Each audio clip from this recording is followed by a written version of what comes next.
नमस्कार विद्यार्थियों। हम आज इस कक्षा में उद्धव शतक के जो छंद हैं उनके छंद संख्या 7 और उसके आगे के जो छंद हैं उनका हम अध्ययन करेंगे। भावार्थ समझेंगे, काव्य सौंदर्य के बारे में चर्चा करेंगे। तो छंद संख्या 7 है, उसे देखिए। छंद संख्या 7 में पहले उसका पाठ करते हैं। देखिए पहले, रूप रस पीवत आघात न होते जो तब, सोई अब आंखें उबर गरीबो करे, कहे रते ना करे जोड़ाते होते देखे जिन्हें, याद किए तेने को आवासो गरीबो करे, देनाने के फेर सो भयो हेरे फेरे ऐसो, जाको हेरे फेरे हरि बोई हरि वो करे, फेर नहीं होते जो जने कुंजने में आठो जाम, नैनने में अब सोई कुंज फेरे वो करे। आघात है तो ना, उबरी गरीबो करे, उमड़कर गिरा करते हैं। तो यहाँ इस छंद में जो श्री कृष्ण मथुरा में रहते हैं तो उन्हें बार बार ब्रज की याद आती है और उससे व्याकुल हो जाते हैं स्मृति से, और उद्धव से उन स्मृतियों की जो की व्याकुलता है उसी की अनुभूति का चित्रण इस में कवि ने किया है। वो कहते हैं कि हे मित्र, ब्रजभूमि में रहते हुए ब्रजभूमि में रहते हुए गोप बालाओं की जो रूप माधुरी है, रसीली बातें हैं, अत्यधिक आनंद लेने पर भी मैं आघाता नहीं था। रूप रस पीवत आघात न होते दो जब, सोई अब आंखें ने है ओ बारे गरीबों करे, कि वो स्मृति अभी मेरी आंखों से उमड़ करके अश्रु के रूप में बहती रहती है। कहे रहते ना करे जोड़ाते होते देखे जिन्हें, याद किए तेने को आवासो गरीबों करे। रत्नाकर कवि कहते हैं कि जुड़ात होते देखे जिन्हें, कि जब मैंने जो गोपियों के साथ मेरा प्रेम मिलन होता था, प्रेम क्रीड़ाएं होती थी, अब याद किए तेने को आवासो घरे वो करे, कि अब उनको याद करके आंखों में आंखें जो हैं आंसुओं से भर आती हैं। आवासो घरी वो कर दन दिनन के फेर सो भयो है हेरे फेरे है सो। कृष्ण कहते हैं कि ये सब दिनों का फेर है, समय का सब समय का प्रभाव है कि मेरा जो एक बहुत ही आनंदपूर्ण समय था, प्रेम लीलाएं थी, वो समाप्त हो गई और समय के फेर के साथ ही मुझे यहाँ इस राजनीति में आकर के मथुरा आना पड़ा, प्रेम को ठुकराना पड़ा। जाको हेरे फेरी हरे वही हरे वो करे, कि मुझे ब्रजभूमि में गोपियों का पुनः दर्शन करना कठिन हो गया है और मेरी जो ये स्मृति में ही दर्शन होते हैं। आगे कृष्ण कहते हैं, फिरने होते जो जिन कुंजने में आठो जाम, नैनन में अब सोई कुंज फेरे वो करे, कि जब जिन यमुना के कुंज निकुंजों में, यमुना के किनारे कछारों में आठों पहर वहाँ प्रेम क्रीड़ाएं, वाल क्रीड़ाएं किया करते थे, उस सभी अब मथुरा में आने पर नैनन में अब सोई कुंज फिर वो करे, वही कुंज अब अभी भी मेरे नैनों में स्मृति के रूप में आठों पहर याद आते रहते हैं, फिरते रहते हैं। तो श्री कृष्ण ने जो अपने ब्रजभूमि की जो मधुर स्मृति है उसका चित्रण यहाँ पर किया है और उनकी जो मनोव्यथा उसका सुंदर चित्रण किया है। रीतिकाल में इसी तरह का बहुत ही सुंदर चित्रण अपने प्रिय प्रिय और प्रेमिका के बिछुड़ जाने के पश्चात जो प्रकृति से संबंधित जो मनोरम दृश्य हैं, स्थल हैं, वहाँ जाने पर उनकी जो याद आती है पुनः, तो उसका यादों में चित्रण किया गया। तो कवि आलम का एक बहुत ही सुंदर कवित्व बन पड़ा है, वो बिल्कुल इसी तरह का भाव साफ रखता है। वो जे तल कीने बिहार अनेकन, तीथल तेही थल बैठ का करी चुनाव करे, जे थल कीनी बिहार लीला अनेक विचित्र, तीथल तेज बासो अब चरित्र गुणों करे। इस तरह के भावों का जो चित्रण है आलम ने बहुत सुंदर रूप में किया है। इस छंद में जो है विरह वियोग श्रृंगार का स्मरण भाव के साथ में सुंदर चित्र देखने को मिलता है। और स्मरण अलंकार, उपमा रूपक, उपमा और यमक अनुप्रास अलंकारों का सुंदर रूप देखा जा सकता है।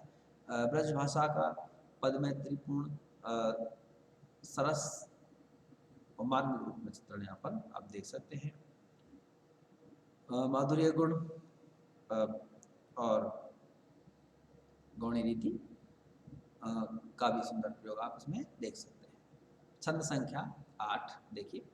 गोकुल की गैल गैल गैल ग्वालनी की, गौरस के काज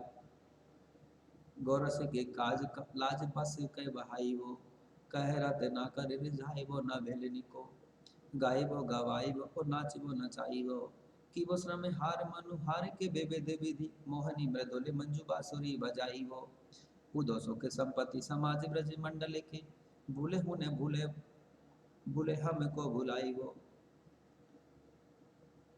ये जो छंद है बहुत ही सुंदर पद में त्रिपूर्ण रचना है कवि की। और इसमें पहले कठिन शब्द देखते हैं, इसके पश्चात आगे। गैल गैल का मतलब आप जानते हो कि ब्रज की जो गलियां जिनमें श्री कृष्ण गोपियों के साथ जो प्रेम क्रीड़ाएं की थी उनकी वो ब्रज के गलियों की बात आती है गैल गैल। और साथ साथ दूसरा गैल गैल का मतलब साथ साथ भी इसमें यमक के तौर पर अर्थ लिया गया है।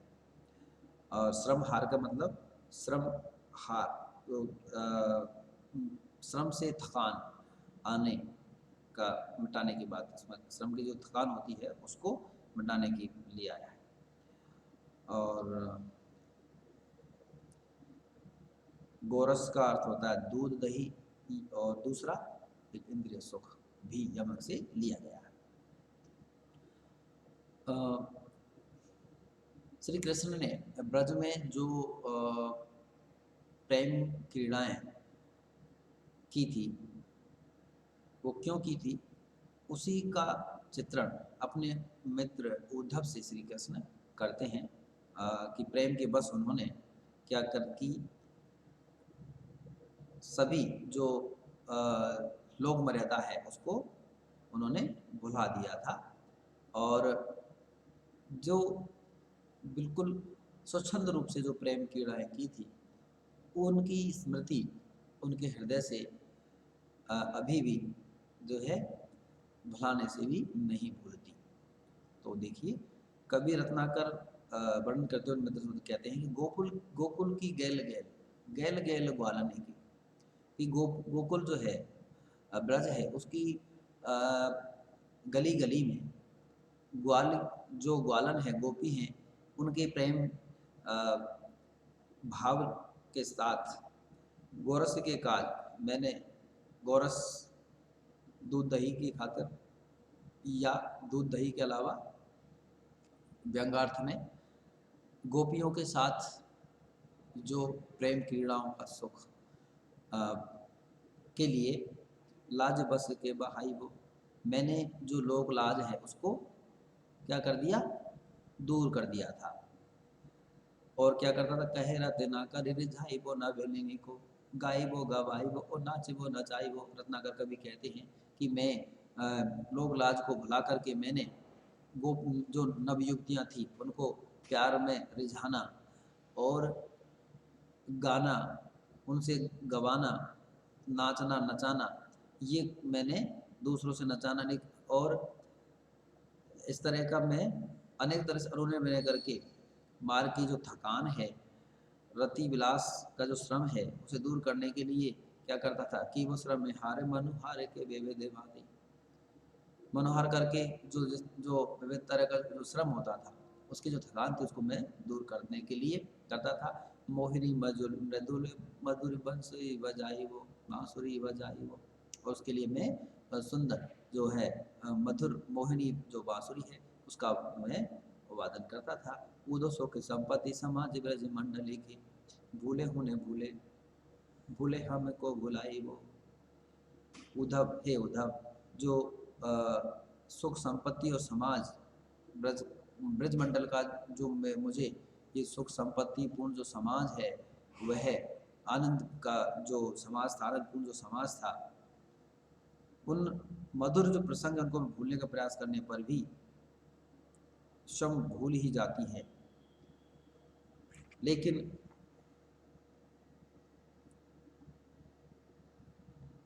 मैं उन्हें चाह कर भी नहीं बुला पाता। और मुझे वो बार बार आकर के स्मृति में व्यथित करती रहती हैं, याद आती रहती हैं। ये जो गोरस है, श्रमहार है, श्लिष्टार्थ के रूप में यहाँ प्रयुक्त हुए हैं और बहुत ही सुंदर मांसल चित्रण किया गया है। इसके अलावा आप देख सकते हैं कि श्लेष के अलावा यमक, पुनरुक्ति प्रकाश, अनुप्रास और ये अनुप्रास, ये अलंकारों का सुंदर प्रयोग आप देख सकते हैं। और वियोग श्रृंगार रस, वो स्मृति भाव की जो व्यंजना है वो इस रस में देखी जा सकती है। इस तरह से आज की कक्षा में हम इतना ही पढ़ेंगे। अगले जो छंद है अगली कक्षा में पढ़ेंगे। धन्यवाद।